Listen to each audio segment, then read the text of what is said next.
Tozalikati na Conduite des Apôtres, chapitre 1er, verset 8.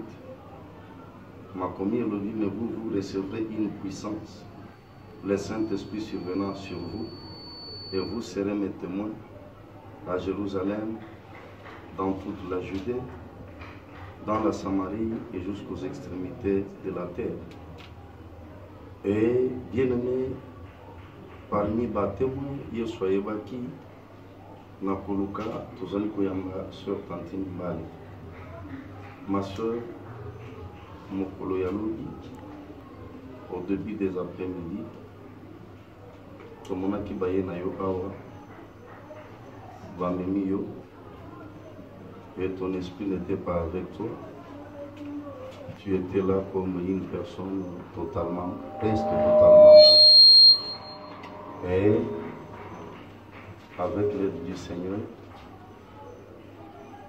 tu y es revenu. Qu'est-ce qui s'était passé pour être dans cet état-là? Pour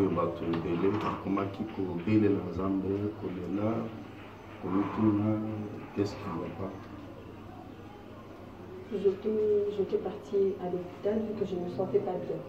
J'étais partie à l'hôpital, c'était le mardi. On avait prescrit pour moi quelques médicaments, là je prenais. Et le samedi, je devais aller comme contrôle. Je suis partie et puis récupérer des résultats. Je ne comprenais pas, j'avais des vertiges. Je me sentais fatiguée, je ne comprenais pas. Nous sommes partis, quand nous sommes arrivés, nous avons fini avec le docteur. On veut rentrer maintenant. Quand on commence à rentrer, je commençais à sentir des vertiges qui s'empiraient toujours. Je n'ai pas compris, je me suis sentie vraiment trop faible que je n'étais plus avec les humains. Tout à coup, j'ai vu 3 personnes qui ont apparu. J'ai vu, il y avait une fille et 2 garçons. On partait, je ne connaissais pas, je ne l'ai même pas vu. J'ai vu les 3 personnes qui ont disparu, j'ai vu une personne qui est apparue, qui me posait la question. Ça fait 3 fois qu'il me voyait dans ces chemins. Je cherche quoi? Et puis j'ai regardé la personne, vu que je ne reconnaissais pas la personne. Je lui ai dit, je me pose cette question, est-ce que tu me connais, est-ce que tu m'as déjà vu? Il m'a dit oui. Ça fait 3 fois qu'il me voit dans ces chemins-là, je cherche quoi? Et il m'a demandé de venir avec lui. Il m'a touché par la main, on commençait à avancer. On faisait l'autre chemin, vu qu'il y avait un chemin qui partait tout droit et on a fait l'autre chemin qui s'est créé de l'autre côté. On commençait à avancer, nous sommes arrêtés quelque part, il m'a demandé de s'asseoir pour qu'on puisse causer. Il n'y avait pas de chaise, il n'y avait pas de sol, mais quand même nous étions assises parce que je ressentais que j'étais assise. Quand nous sommes assises, il commençait à me poser la question, il m'a d'abord interdit premièrement de ne pas dire pourquoi seulement moi.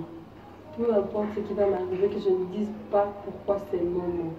Et puis il m'a dit, les combats que je suis en train de passer ne sont pas mes combats. Il m'a dit de regarder en face, si je voyais quoi. Je lui ai dit non, je vois des étoiles. Il y avait beaucoup d'étoiles qui brillaient tellement. C'était vraiment beau, ça brillait. Il m'a posé la question, tu vois quoi? J'ai dit non, je vois beaucoup d'étoiles. Il m'a posé la question si je peux le compter. J'ai dit non, je ne peux pas les compter, c'est tellement beaucoup. Il m'a demandé de les regarder très bien. Quand je regardais les étoiles, je vis ces étoiles étaient au nombre de 12. Je dis non, il y a 12 étoiles. Il m'a dit regarde ça encore très bien. Quand je regardais les étoiles très bien, je vis des figures. Donc, tout le nombre des enfants que nous sommes à la maison, nous sommes au nombre de 12. Toutes les 12 étoiles ont pris nos visages. La famille est composée de 12 enfants. Oui. Et puis je dis non, toutes les figures là, je reconnais ça. Il m'a dit, ok, chaque étoile que tu vois a un rôle. Toutes ces étoiles-là qui brillent ont un rôle. Donc chacun a un rôle, je vois à la maison. Ton étoile, on te poursuit, c'est parce qu'on a besoin d'avoir ton frère. On n'arrive pas à lui avoir parce que ton étoile est en train de lui protéger. Donc toi, tu as l'étoile de protection. Tu protèges toute ta famille.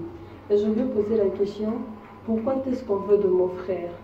Il m'a montré, il y a 2 trucs entre ses mains. Il y avait un truc dans sa main gauche, l'autre dans sa main droite. Il m'a dit, à cause de ce qui est dans ma main gauche, qu'on veut l'avoir.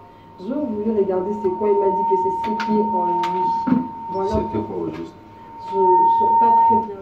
cette chose. Il m'a dit, je te sais ce qui est en lui. Voilà pourquoi on est en train de le chercher. Il m'a dit, ce qui est dans sa main droite, c'est à cause de son nom. Il a un peu un nom puissant. Voilà pourquoi on veut l'avoir, on veut l'éliminer, mais on n'arrive pas à l'avoir à cause de mon étoile. Voilà pourquoi on veut d'abord m'éliminer. Et il m'a demandé de rentrer. Je lui ai dit non, je ne veux pas rentrer, je vais rester ici. Il m'a dit que je dois faire avec les gens qui sont en train de t'appeler. Là, c'est nous qui étions en train de prier, de t'appeler. En quelque sorte, parce que nous, on était autour de toi en train de crier, Tantine revient, on était en train de prier. Et je pense qu'il faisait allusion à toutes ces personnes qui réclamaient ton retour.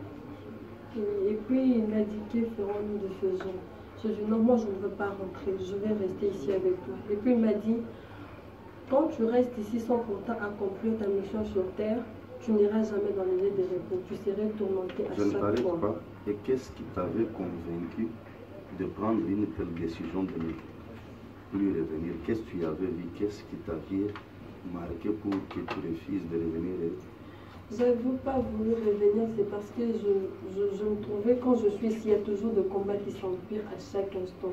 J'ai toujours de combats. Alors, ça me rendait un peu la vie dure. Je n'avais vraiment, en réalité, je n'avais plus envie de vivre sur terre. Donc, je n'aimais plus rester ici, je m'aimais partir. J'aimais rester avec lui. Et puis, il m'a dit, rester ici sans pourtant accomplir ta mission sur terre, tu ne seras jamais dans les lieux de repos. Tu seras toujours tourmenté à chaque fois. Donc tu seras dans les lieux de tourment. Et puis je lui ai dit que non, moi je ne veux pas rentrer, je vais rester ici. Il m'a dit non, tu as une mission à accomplir sur terre. Et puis je lui ai posé la question, c'est quoi cette mission?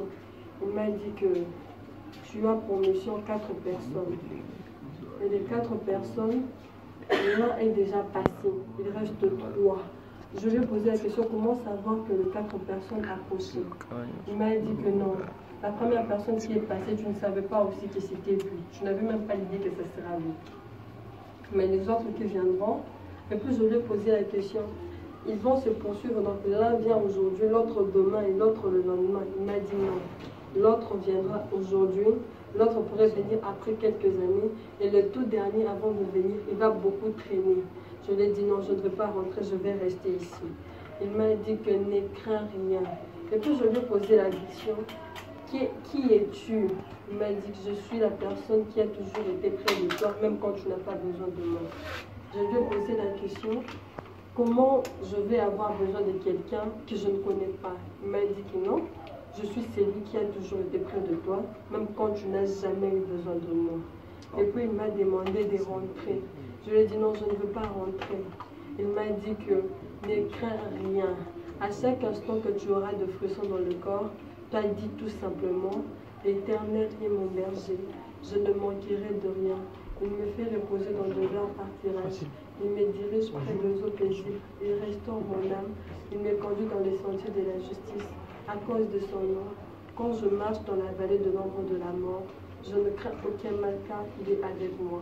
Sa houlette et son bâton me rassurent. Il dresse devant moi une table à face de mes adversaires. Il oindit ma tête et ma coupe de bord. Bruit de bonheur et la grâce m'accompagneront tout le jour de ma vie. Et j'habiterai dans la maison de l'Éternel jusqu'à la fin de mes jours. Et je lui ai posé la question, comment devais-je rentrer? Il m'a dit qu'avant de rentrer, il me donne quelque chose. Il m'a présenté des trucs entre ses mains. Ce truc, je n'arrivais pas à très bien les maîtriser. Il m'a dit que je choisis lesquels. Je dis, je ne sais pas, qu'il me donne tout ce qu'il pourrait me donner. Il m'a dit, ce qui est dans ma main gauche, je ne pourrai pas le supporter. Je prends ce qui est dans ma main droite. Qu'est-ce qu'il y avait dans sa main gauche? Bon, c'était des trucs un peu trop, je ne sais pas comment l'expliquer. Et dans sa main droite? Oui, tous les deux. Il y avait des trucs que je ne peux pas l'expliquer.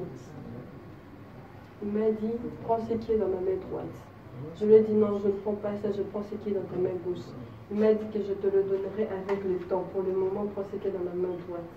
Il m'a touché. Et tout à coup, je ressentais comme s'il n'y avait plus quelqu'un à côté de moi.